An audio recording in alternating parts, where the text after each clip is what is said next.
Explain कर दी। यहाँ तक भी इन्होंने बोल दिया कि rise in residential building 130 mm to 190 mm and rise in office building 125 mm to 150 mm होना चाहिए। और गोइंग हमारी 275 टू 350, पब्लिक के लिए 250, रेजिडेंशियल बिल्डिंग के लिए 300। थिकनेस ऑफ आरसीसी लिंटल, ये भी बिल्डिंग बायलॉज में बिल्कुल क्लियर है। लिंटल बीम दे रहे हो 100 mm टू 250 mm या 150 mm is more common, and the thickness of the RCC slab is 100 mm to 150 mm and 100 mm is more common, and sunshade is 25 mm to 50 mm। Sunshade कितना होना चाहिए? 450 to 500 beyond the facing of external wall. तो ये कोई वो चीजें नहीं है जो हम कहीं से भी सुन के हम उसको बस मेंशन कर दें। ये building bylaws, parapet wall, courtyard या garage, foundation of single storey, railing height, rise of step. What is difference between the master plan and key plan and site plan, landscape plan? कौन मुझे बताएगा? What is the difference between the master plan, key plan, site plan, landscape plan? Basic है, मैं कोई ज़्यादा details में बात भी नहीं कर रहा। सर मास्टर प्लान में ना पूरी ड्राइंग सम उसमें इंक्लूड रहती है, आर्किटेक्चरल प्लस स्ट्रक्चरल, एलिवेशन, उसमें सब कुछ इंक्लूड रहता है मास्टर प्लान में। जी सर। अच्छा, वर्किंग ड्राइंग, वर्किंग ड्राइंग और सबमिशन ड्राइंग? सबमिशन ड्राइंग भी तो सर सो मास्टर प्लान और सेम ही है ना सर? नहीं, ये क्या कहा आपने? सबमिशन और ड्राइंग ये होता है जो कि जब फाइनल हो जाता है वो। Okay, very good. Working drawing? Working drawing जो एक्चुअली जो जिसपे मतलब वर्क हम कर रहे हैं, मतलब जो डिसाइड नहीं हुआ है। अच्छा, and master plan? Master plan I think जो पहले से जो जैसे बिल्डर का दिया हुआ था वो मास्टर प्लान होता है। Actual plan, exist layout. Example? जैसे मान लो कि जैसे बिल्डर जैसे प्रोवाइड पहले से कर देता है कि ये प्लान रहेगा सब।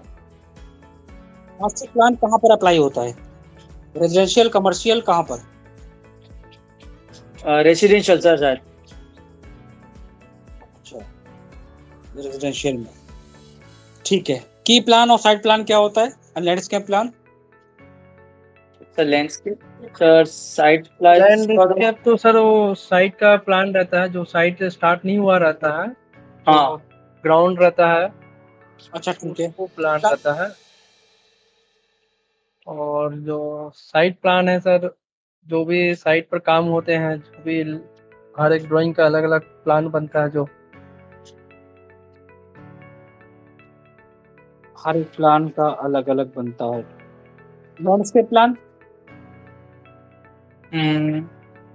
सर लैंडस्केप वाला आइडिया नहीं सर।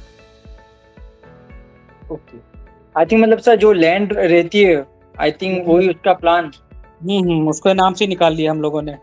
हम लोग चला इंडिया वाले निकाल लेते नाम से। लैंड लग गई है तो आई थिंक सर लैंड इसके मतलब लैंड से रिलेटेड हो गई है। मतलब सही है कि गलत है सर? नहीं, लॉजिक अच्छे हम लोग निकाल लेते हैं। Very good. नहीं मतलब गलत है सर, मतलब मेरा आंसर इसी पॉइंट पे आ रहा हूँ। Side plan layout. A site plan layout is a detailed drawing that shows the proposed location, dimensions and the feature of a specific project on a site. आपने कहा कि साइट प्लान वो होता है कि जो हर एक चीज की डिटेल हम लोग मेंशन करते हैं। साइट प्लान यहाँ पर क्या रिप्रेजेंट कर रहा है? Site plan layout is a detailed drawing that show the proposed location, dimensions and features of a specific project on a site. कहाँ पर प्रोजेक्ट चल रहा है कि साइट की डिटेल मेंशन करना। It usually include information that the building footprint, parking, landscaping, utilise, drainage, access and setbacks. A site plan layout is often required by local authorities for obtaining permits and approval. किसके लिए जरूरत पड़ती है? Mostly authorise कराने के लिए, permits वगैरह अगर आपको लेनी है, अप्रूवल्स लेना है, उस कंडीशन में साइट प्लान लेआउट की हमें जरूरत पड़ती है। It serves the basics for construction and engineering. क्या क्या चीजें? The purpose of site plan is to exactly locate the property with reference to the existing properties in all four directions on every adjacent. आपके जो भी side plan होगा आप उसमें sketches वगैरह करके दोगे, रोड कहाँ पर है, किधर है, सामने कितना है, इधर कितनी रोड गई है, आपने एक पूरा एक स्केचेस बना के दे दिया अपना पूरा। Side plan also show the land boundary, margin, construction area, streets, building, adjacent land. The boundary area of ownership is highlighted by hatching line. कौन सा साइड प्लान है, किसकी बिल्डिंग है, किसका मकान है, क्या है, उसको हाईलाइट करा जाता है किसके थ्रू, हैचिंग के through. This is all about the building bylaws and rules regulations क्या होते हैं और साइड प्लान क्या होता है एक्चुअल में। The purpose of site plan is to exactly locate the property with reference and दूसरा land boundary, margins, construction areas, street buildings कैसा होता है आप लोगों ने देखा होगा जो हमारा साइड प्लान दिया जाता है इस तरह हैचिंग के थ्रू। ये क्या है, ये रूल है जो बिल्डिंग है हैचिंग के थ्रू। यहाँ पर कौन सी रोड है, सामने कितना है, आपने पूरा एक मार्जिन पूरा साइड प्लान रेडी कर दिया। This is all about the side plan. दूसरा डिफरेंस आता है मास्टर प्लान। आपने कहा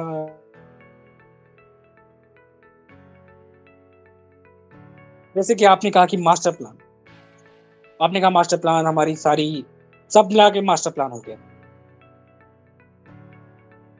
होता क्या है, a master plan design is a comprehensive vision that outline the long term goals and strategies and guidelines for the development of a larger area। एक vision होता है, एक डिसीजन है। हम उस जगह पे एग्जांपल लो, मैं दिल्ली में, नोएडा में, सेक्टर 2 में पूरा कवर करूंगा, building, shopping mall complex, hospitals, ये वो छोटी मोटी शॉप्स, कॉलोनीज। मैंने क्या करा, एक विजन पहले से ही गोल है हमारा, स्ट्रेटजीज हैं, गाइडलाइंस हैं, क्या कर रहा हूं पहले से ही डिसाइड कर रहा हूं डेवलप करने के लिए उनको लार्ज एरियाज को, सच एज कैंपस, डिस्ट्रिक्ट या city. And it usually includes information such as the land use, density, transportations, infrastructure, open spaces, and characters. This is all about the master plan. कौन बनाता है? Master plan design is often prepared by multidisciplinary team of planners, architects, engineers, stakeholders, and it serves as framework for decision making and conditions. This is all about the master plans. Example, ये होता है master. आप समझ में आया, clear हुआ doubt?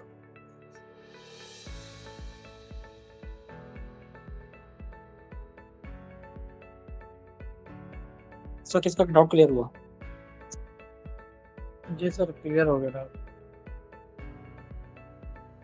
फिर बात आती है key plan. The purpose of key plan is to locate the site of the construction in region. Locate the side of the construction, construction की साइड को लोकेट करना। Person can use key plan to reach, उस key plan के through कोई भी person पहुंच सके उस साइट पे। The plan shows main road, well and buildings as landmark to reach the site. क्या देते हैं? मेन पॉइंट, लैंडमार्क साइट पे पहुंचने के लिए। And key plan should cover area of कितना, 2 kilometre radius around the site. ये ऐसे रैंडम नहीं दिया है, बुक उठाइए बिल्डिंग बायलॉज की, पढ़िए, नंबर्स हैं A1, A2, A3, A4 mention है। PWD से लेके LND तक जितने भी गवर्नमेंट सेक्टर के लोग काम करते हैं विदाउट बिल्डिंग बायलॉज नहीं कर सकते। उसमें मेंशन करा क्या है? The area covering the property is highlighted with the hatching line. Landscape plan, A perfect home या building has a lush green garden। लोग कराते हैं लैंडस्केपिंग डिजाइन भी कराते हैं, बनाना चाहिए हमें अपनी ड्राइंग में। उसमें क्या होता है, लैंडस्केपिंग की पूरी डिटेल।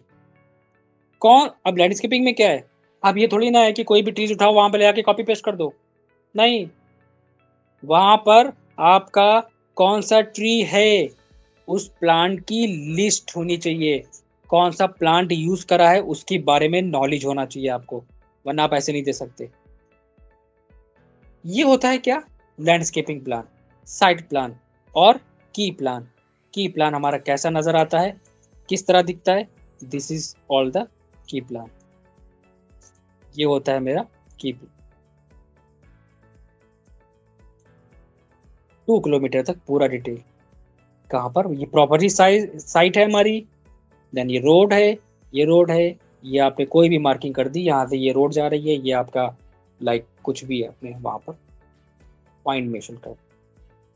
ये होते हैं बिल्डिंग मॉडल, उनके standard, rules, regulations, setback, projections, open spaces, proper ventilations. Planning करने से पहले वास्तु, उसके बेसिस प्लानिंग करना। दूसरा पॉइंट, आपने प्लानिंग करी, हमको प्लानिंग में पता ही नहीं है कि हम बेडरूम में क्या क्या चीज़ें मेंशन करें, कौन सा बेड दें, साइड टेबल कितनी दें, कुछ पता ही नहीं है। उसे क्या कहते हैं? उसे कहते हैं स्टैंडर्ड साइजेस। अब स्टैंडर्ड साइजेस में क्या क्या चीज़ें आती हैं?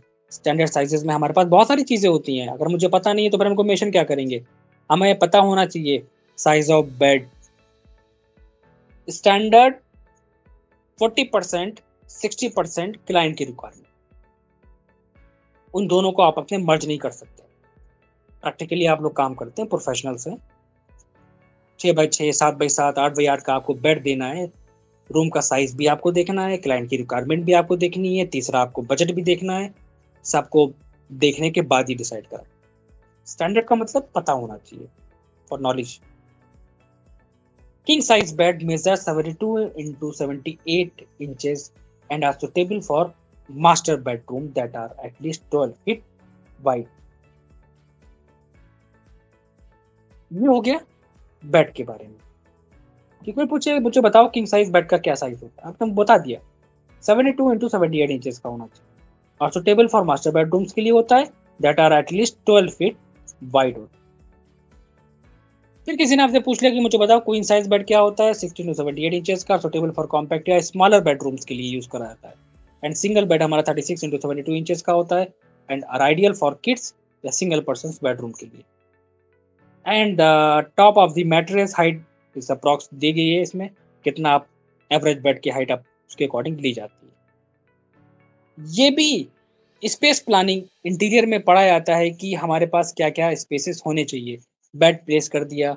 अब अगर आपके पास कंडीशन है, जैसे कि आप जब वर्किंग करते हैं तो वर्किंग में क्या होता है, बहुत सारी चीज़ों को देखना होता है। आपने क्या नोटिस करा प्लान बनाते वक्त, ये आपका बेड है, ये टीवी यूनिट है, ये आपने सिटिंग का दे दिया। कितना स्पेस होना चाहिए ये पता होना चाहिए। 2 बेड के बीच में कितना स्पेस होना चाहिए स्टैंडर्ड, ये भी नहीं पता।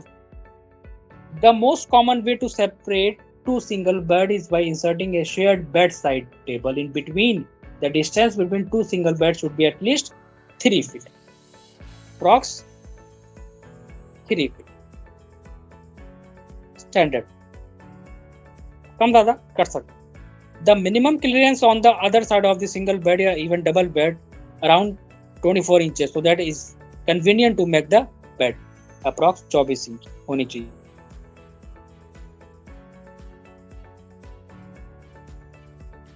The minimum width for circulation around the bedroom should be at least 3 feet. Any less would make the circulation space too narrow.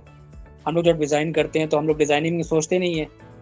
हम लोग क्या सोचते हैं कि ठीक है कितना बच रहा है एरिया, 1 फीट बच रहा है, अरे बहुत बच रहा है। कितना बच रहा है, 2 फीट, अरे ठीक है बहुत है। लेकिन नहीं, सर्कुलेशन के पॉइंट ऑफ व्यू से भी बहुत इंपॉर्टेंट है। ये भी सोचने वाली बात है, important. Size of bed side table किसी को नहीं पता। The length of bedside table range between 21 to 36 inches standard and the depth should be approximately 15 inches. Sizes आगे पीछे ले सकते हो, डिफरेंस हो सकता है, कम ज़्यादा कर सकते हो, मैटर नहीं करता, पर डिफरेंस ये स्टैंडर्ड है, ये स्टैंडर्ड है। The length of bedside table range between 21 to 36 inches and the depth should be approximately 15 inches. By rule of thumb rule जिसे कहते हैं। इसी तरह ये भी बोल दिया गया कि वार्डरोब की मेजरमेंट्स के बारे में। The maximum width of the hinge wardrobe panel varies between 18 and 24 inches. The depth of the wardrobe should be at least 24 inches and its height should match the lintel of the door which is usually 7 feet. Matter नहीं करता है, important full ceiling height तक video लेके जाते हैं या full height wardrobe touch the ceiling, वही point आ गया। Allow a clearance of 36 to 48 inches in front of the wardrobe. Depending on its panel also, so that there is enough space for circulation. कितना होना चाहिए?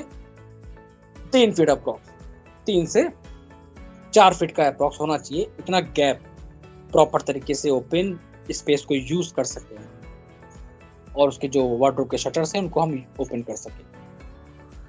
तो compact या small bedrooms option for sliding panel wardrobe. अगर small bedroom दे रहे हो तो ये ऑप्शन में आप स्लाइडिंग पैनल वार्डरोब यूज कर सकते हो because they work as a good space saving solutions.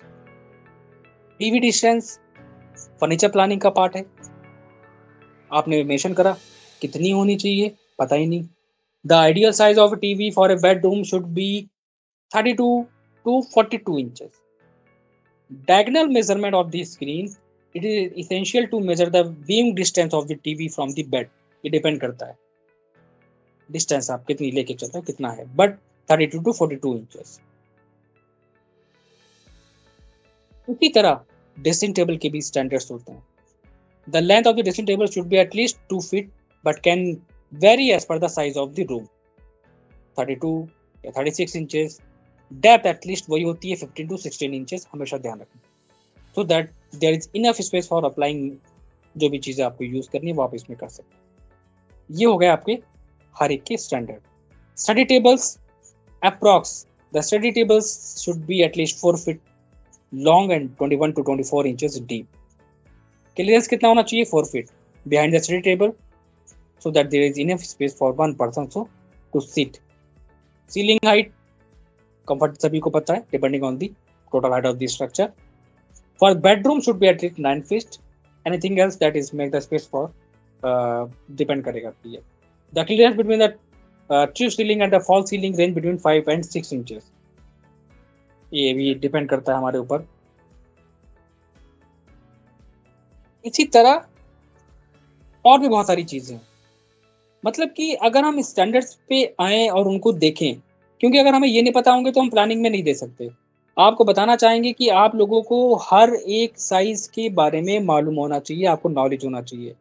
कौन सी टेबल कितने कितने स्टैंडर्ड्स की होती है, क्या क्या ड्रॉर्स होती हैं, कितना आपको रखना है, ये सब आपको पता होना चाहिए सब।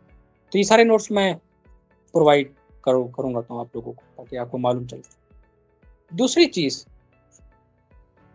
कि अगर हम सोफ़ा वगैरह दे रहे हैं, 3-seater sofa 38 inches deep by 90 inches wide. सोफ़े कितने टाइप के होते हैं इसकी डिटेल्स मैं फॉरवर्ड करूंगा। आर्म चेयर कितनी होनी चाहिए? 35 inches deep 35 inches wide. Coffee table कितनी होनी चाहिए? 48 inches long by 30 inches wide. Square end table कितनी होनी चाहिए? 24 inches long 24 inches wide. Rectangular table 28 inches to 25 inches. Shelf book आपको देना है book case 54 inches tall and 45 inches wide. Dining room के फर्नीचर्स के बारे में पता होना चाहिए। डाइनिंग टेबल अगर आप दे रहे हो approximately 72 inches long by 36 inches wide standard, इतना। बाकी अदरवाइज क्या डालोगे? As per structure design, as per client या as per space. Bedroom furnitures twin size bed, double या full size, queen size, stand king size, California king size, chest for drawer, night stand. अब इनके बारे में पता होना चाहिए। Types of bed कौन कौन से होते हैं? आप इंटीरियर पे काम करोगे आपको पता ही नहीं है। Queen size bed 39 inches wide 80 inches long. Double या full size bed 54 inches wide by 80 inches long.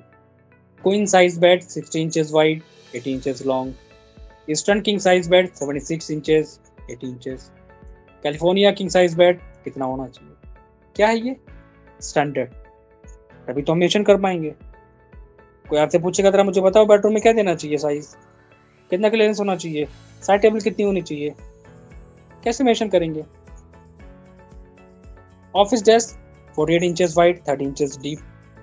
Computer chair 18 inches wide 36 inches tall. Furniture में भी बहुत सारी चीज़ें होती हैं। Counter height, bar height table, bar height tool, stool कितना होना चाहिए, कॉफ़ी एंड टेबल चेयर।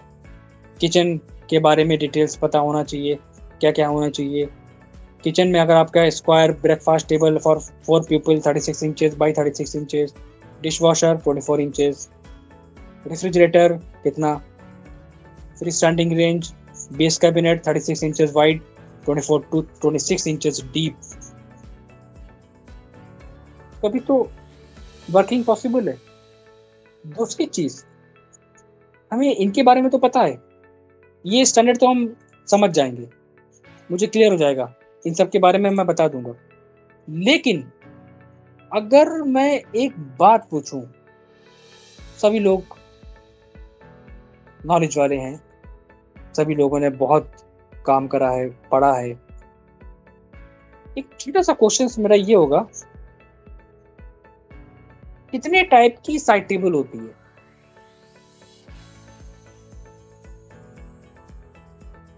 मुझे कम से कम 6 नेम एक्सप्लेन करो साइड टेबल्स के। कौन बताएगा?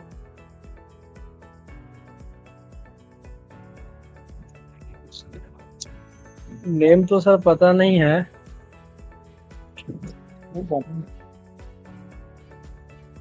सर एक तो सोफा साइड टेबल होगा। सोफा साइड टेबल नहीं, जैसे अब वो कुछ क्या कहते हैं, लैंडलाइन और फोन रखने के लिए जैसे यूज सकते हैं, या फिर नहीं, मेरा पॉइंट क्या है, मुझे साइड टेबल के नेम चाहिए, कौन कौन सी साइड टेबल्स होती हैं। सोफा साइड टेबल हो गया, बेड साइड टेबल हो गया, सेकेंड साइड टेबल हो गया, ऐसे तो बहुत सारी साइड टेबल हम लोग यूज करते हैं। मुझे साइड टेबल्स के नाम बताओ। जैसे बेड का नाम होता है king, queen, eastern bed, single. मुझे साइड टेबल के नाम बताओ, कौन कौन से होते हैं। अच्छा, बेड के नाम बताओ मुझे, कौन कौन से होते हैं। क्वीन, कॉमन है, और क्वीन साइज, किंग साइज, फिर टू सर वो कौन से 2 बेड रहते हो, क्या कहते हैं, ऊपर नीचे रहते हैं सर, नाम याद नहीं आ रहा है उसका। Bunk bed. हाँ, बंक बेड। और किड्स बेड।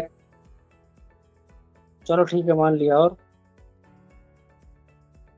फिर डबल बेड, सिंगल बेड। बढ़िया। और सर इतने ही नाम याद आ रहे हैं।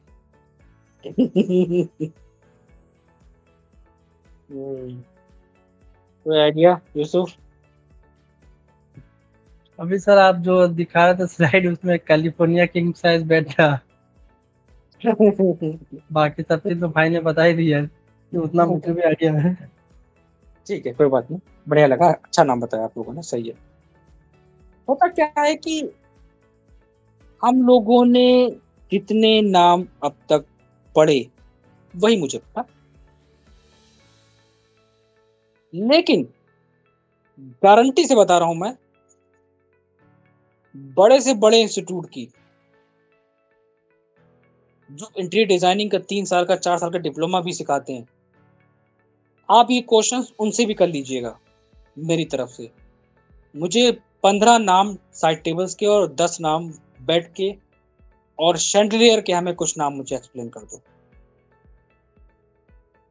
छोटा सा क्वेश्चन है मेरा ये। सर साइड टेबल में हम लोग वॉल माउंटेड साइड टेबल बोल सकते हैं क्या? मैं भी एक्सप्लेन कर दूँ, डोंट वरी। तो बहुत रेयर केसेस में होगा। क्यों ये क्वेश्चंस कर रहा हूं, उसके पीछे रीजन क्या है। जब आप किसी भी क्लाइंट के प्रोजेक्ट पे काम करोगे, उसके प्रोजेक्ट को डिजाइन करोगे, उसमें डिटेल्स को मेंशन करोगे, तो उसमें आप बताओगे ना कि आपने कौन सा बेड यूज करा है। लेकिन मैं आपको अपने एक्सपीरियंस के बेसिस पे बता रहा हूं, 90% जो डिजाइनर ही क्यों ना बड़े हों, वो लोग क्या करते हैं, सिर्फ एक रेफरेंस निकालते हैं, उस बेड को देखते हैं, मार्केट से उठा के लगाते हैं।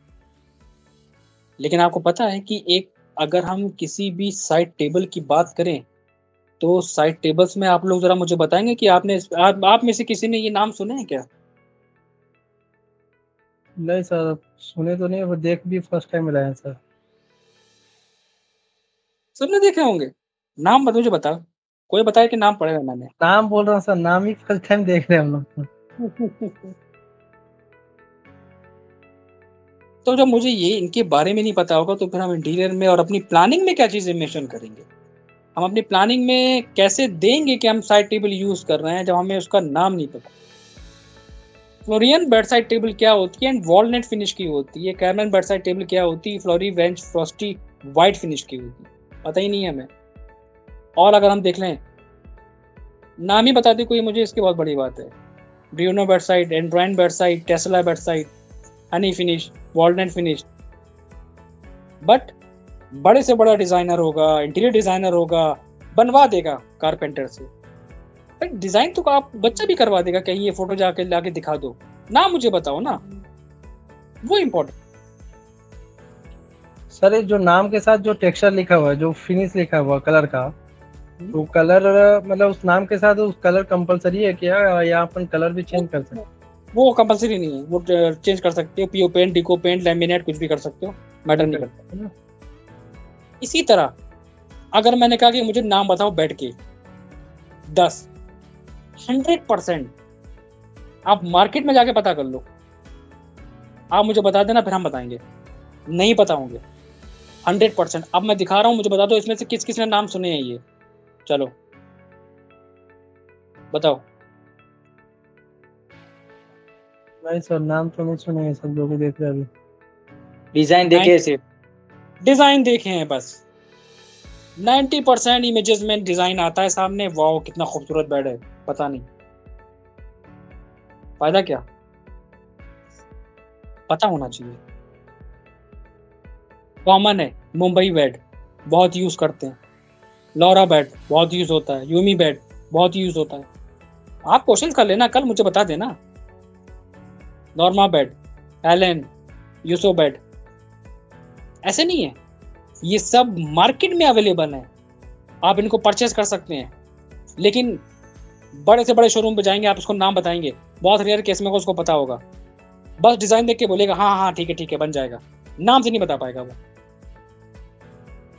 इसी तरह एक इंटीरियर डिजाइनर को पता होना चाहिए लैंप कितने टाइप के होते हैं। चलो मैं इसी पे आता हूँ, किसी ने नाम सुना है? नहीं सर। नहीं सर। नहीं सुना। इंटीरियर डिजाइनिंग पढ़ रहे हैं हम सब लोग, वही चीज है, बेस हमारा वीक है। टाइप्स ऑफ लैंप मैं क्यों दिखा रहा हूँ, मैं एग्जांपल ले रहा हूँ, मैं इसलिए दिखा रहा हूँ। मैंने क्लाइंट का एक बेडरूम डिजाइन करा, अब बेडरूम मैंने डिजाइन करा उसका, और डिजाइन करने पे मैंने क्या करा, यहाँ पर टैगिंग कर दी। क्या मेंशन कर दिया वहां पर हमने कि ये आपका साइड टेबल है, साइड टेबल लैंप है मान लो। बात आई यहाँ पर क्या, कौन सा है, नाम बताओ, नहीं पता। कहाँ से लेंगे, जब हम परचेस करेंगे, जब मुझे नाम ही नहीं पता तो हम लेंगे क्या? फिर लोग क्या करते हैं पता है आपको, फिर लोग लॉजिक क्या लगाते हैं, लोग सोचते हैं कि चलो ठीक है ऑनलाइन चलते हैं, ऑनलाइन जाएंगे, प्रोफेशनल्स की बात कर रहा हूं मैं, बेडरूम पे आएंगे, ढूंढेंगे फिर वो एक अच्छा सा 3D इमेज, बढ़िया सा खूबसूरत सा 3D इमेज जो पसंद आती है उनको वो निकाल लेते हैं। अब जब इमेज निकाल लेते हैं, क्लाइंट देख लेता है, चीज़ें क्लियर हो जाती हैं, फाइनल हो जाती हैं। अब बात आती है कि आपने जो मटेरियल चूज करा है ज़रा मुझे बताइए वो लेना कहाँ से है। जिसने चूज करा है वो नाम ही नहीं बता पाएगा तो आप मटेरियल कहाँ से लोगे? वो कहेगा ये लो फोटो, इस फोटो को लो, मार्केट में जाके पता कर लो, बस। साइड टेबल अच्छी लग रही है, कारपेंटर को दिखा देंगे, डिजाइन कर देगा। बेड बढ़िया लग रहा है, कारपेंटर बना लोगे, बना लेंगे सर, बस।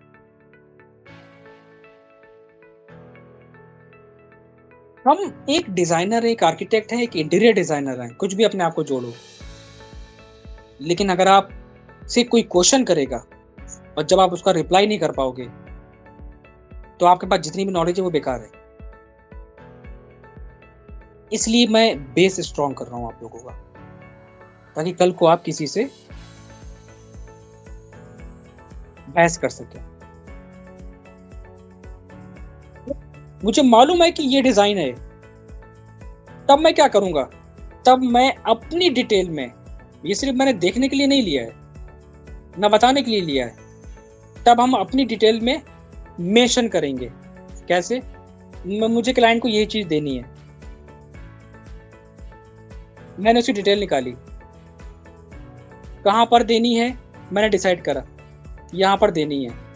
किसी को समझ में नहीं आ रहा है, लेकिन हमारे पास कैटलॉग्स है, कैटलॉग में भी नाम नहीं मिलेगा, लेकिन मेरे पास रेफरेंस है, नाम है, तो हम उसको बताएंगे किसके थ्रू, इसके थ्रू,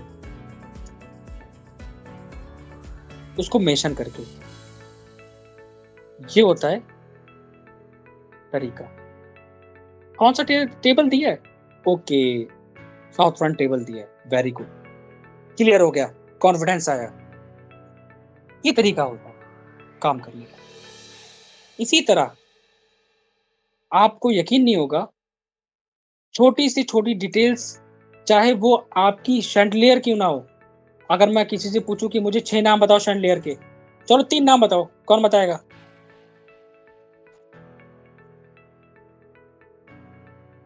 कोई आइडिया किसी को? नहीं सर। नहीं, नो सर, नो आइडिया। नाम ही नहीं सुना होगा, बता दो किसी ने नाम सुना अगर। नहीं है। सिंपल, मेंशन करेंगे ड्राइंग में। एग्जांपल हम लोगों ने मेंशन कर दिया, जस्ट थिंक,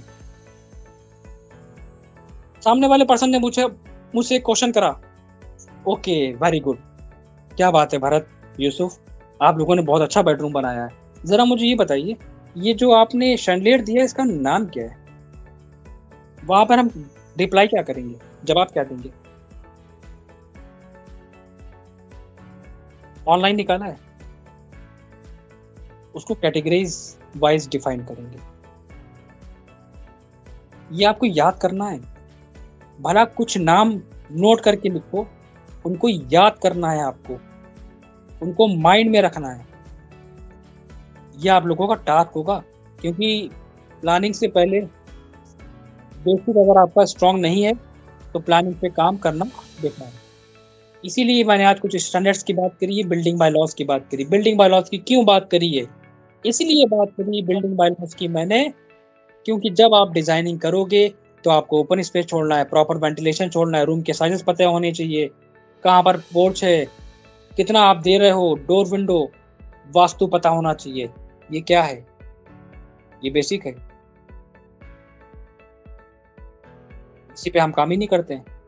सोचो प्लानिंग से पहले इतनी चीजें होती हैं, इतनी चीजें प्लानिंग से पहले होती हैं। क्या किसी ने अब तक, मैं एक क्वेश्चन करता हूँ, जब भी ऑटोकैड सीखा होगा, क्या इतना बेस फॉलो करा था प्लानिंग में? Tell me anyone. नहीं सर। नहीं सर, मैंने जब ऑटोकैड किया था, मैं मतलब MSME का इंस्टीट्यूट था, बहुत बड़ा इंस्टीट्यूट है, वहाँ मतलब वास्तु तक नहीं बताया गया था। वहाँ पर तो वास्तु बिल्डिंग बाय लॉ क्या होता है पता ही नहीं। एक तो मतलब एक तो 2D प्लानिंग भी मेरे को बना के नहीं दिखाया। हम लोग को सिर्फ प्लान दे देते थे और सिर्फ ये बता था कि यहाँ पे फर्नीचर ऐसे प्लेस करना होता है।